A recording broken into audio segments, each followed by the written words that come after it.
Sa Good Vibes, Land Transportation Office sa Banwasang EB Magalona ang operational na. Yaring report ni Romeo Subaldo.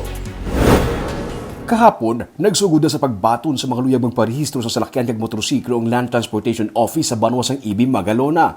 Si Jobert Ufamin, gikan pa sa Bacolod para magbayad sa insurance ang iyang salakyan. Naghapit siya sa LTO Bacolod pero malawig na ang pilahay. Gani, diri na lang siya sa ilang lugar sa EB Magalona, nag-process ng registration. Matawhay, wala sang pilahay, kag matugnaw pa.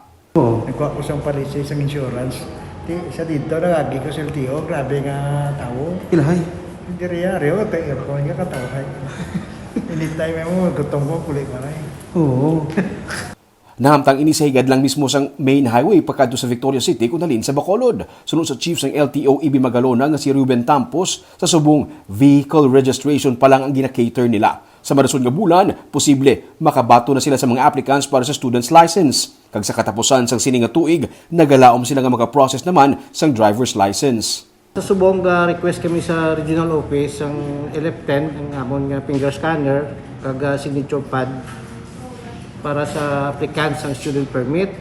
Then makomplito na mag-abot ang amon license card, laser engraver, pwede na kami ka-process new license kag renewal sa driver's license. Bisan hindi residente sa 3rd District, ang pwede makaprocess ng registration sa salakyan o kung motorsiklo diri sa EB Magalona. Sa karon, ang kada distrito sa Negros Occidental ang mayara na sang LTO office, sa San Carlos sa 1st District, sa Cadiz sa 2nd District, sa EB Magalona sa 3rd District, sa Pontevedra sa 4th District, sa Himamayla naman sa 5th, kag sa Sipalay City sa 6th District. Ang Bacolod LTO ang mayara naman sa sub-office sa MVIC mismo sa Bredco Port.